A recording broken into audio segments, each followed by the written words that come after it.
Hey, welcome back to the Victory Team. I'm Teacher Paul. You know, we've been studying prayer and fasting.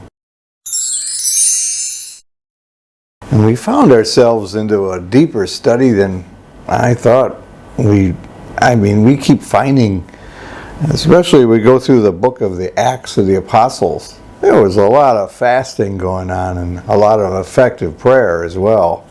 So today we're going to close out the personal side, and we'll leave you next time for just some tips, and we're going to look at the fasting of Jesus. But for now, I think you'll find this very interesting. If nothing else, it's a good study in the book of Acts. Acts chapter 10 is where you'll find us. This is a prayer and fasting episode. It's actually part 4 of the episodes. We looked at, just for review, we looked at introduction. What is fasting? Is it some new fad? We looked at, is fasting good for your health? And now we're looking at fasting for spiritual breakthrough, or if I could add this, for spiritual clarity, so you can understand what's happening in the spiritual realm.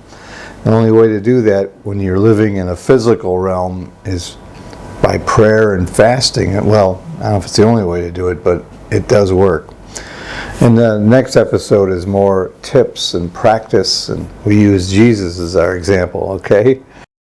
What is the purpose of fasting? Well, it's not necessarily weight loss, although you will lose weight. It is for spiritual clarity. When you're fasting an extended period of time, things change. You understand things. Not only do you smell and sense food, and you will be really keen on food, but there's a certain breakthrough where you can see spiritual things. And we want to put you there. We want you to be there. All right. Today, if you'll take your book, your Bible, go to the book of Acts, chapter 10. Last time we looked at Saul through Acts chapter 9 and all the things going on, a lot of prayer and fasting, and it's continuing now, but in a different setting. Here we are. There was a certain man in Caesarea. Caesarea was a Roman garrison named after Caesar, of course, on the coast of modern-day Israel. And it was a strong Roman influence there. That's where the ships would come in from Rome and back and forth, so on. And anyway, there's a certain man in Caesarea. His name was Cornelius, a centurion of the band called the Italian Band. all of the recruits, all of the soldiers were from the Rome or Italy area. What's that saying? He's a centurion. He's an officer. Cornelius is an officer over at least 100 men, and they're all foreigners. There's no local people. It's kind of interesting to keep that in mind. Okay? Even Cornelius, even though he's an outsider, he prays with fasting. Look at verse 2. Speaking of Cornelius, a devout man, and one that feared God with all his house, which gave much alms to the people, and prayed to God always. Prayed to God always. Always, not always. Always. Always means nonstop, continuously. He didn't take a lunch break. He's really into praying, just without interruption. And he's in that place like that. And verse 3, he saw in a vision, evidently about the 9th hour of the day. Wow. How is his praying? It says he was praying and prayed to God always. I ask you a question. What was his manner of praying like? What did he do? What did his praying look like? I'll give you a hint. In fact, let's just go to chapter 10, verse 30. He recounts what happens to him. And in verse 30, Cornelius said, 4 days ago, I was fasting until this hour. it's first recorded as praying continuously. And he says, I was fasting. It's implied or it's understood that he was praying with fasting. And it was about till 3 o'clock in the afternoon, about the 9th hour of the day, an angel of God coming to him, saying unto him, Cornelius. He has his devotion is recognized by God, and God sends a spiritual being, an angel, to minister to him. I just think it's really interesting. He achieves a breakthrough. This man is just a Gentile. He's not he's from an army that's the enemy of the people of Israel. They're the oppressors, the occupiers. And yet, this foreigner, this outsider, with prayer and fasting, his prayer is recognized by God. He saw an angel of God coming to him. God sends Cornelius to call Peter. That was the vision. That was his answer. That was his breakthrough. Now, Peter is also fasting.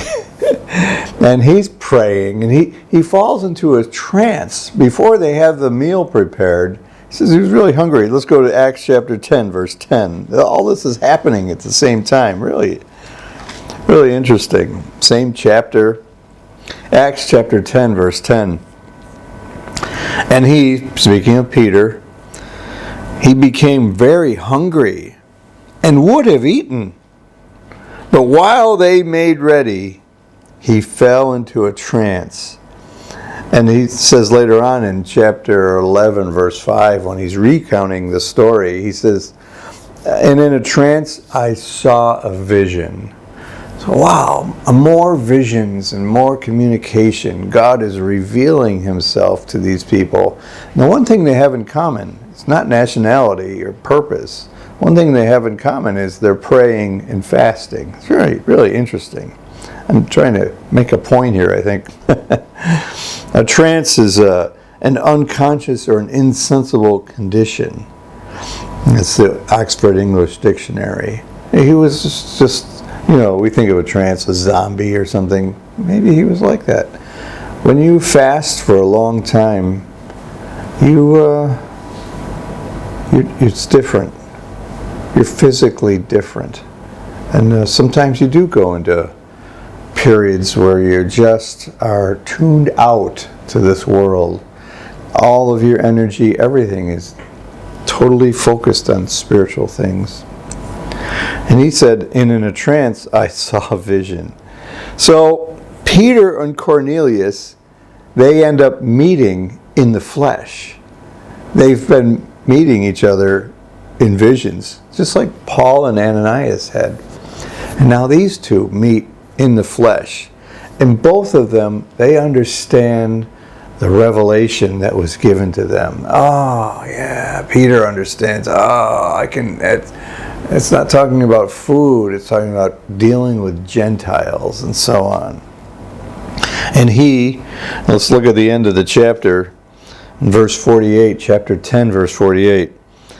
Then he, Peter, commanded them, that's Cornelius and his gang, to be baptized in the name of the Lord. That means they're accepted. They made it. They're in. Then prayed they him to tarry certain days. Would you stay and teach us some more? This is really fascinating. Tell us about this God. Who is God? How that God would meet with us. Really interesting. This is a big transition for the church. Up until then, all the apostles were Jewish, and now they're reaching out to Gentiles who were traditionally, for a long time, they were outsiders. The idea that an outsider can come in and do something, I think is just really fantastic. I'm looking for a verse in here. Verse 35. Peter said this, but in every nation, USA, Canada, Vietnam, China, and all the nations, every nation. It doesn't matter.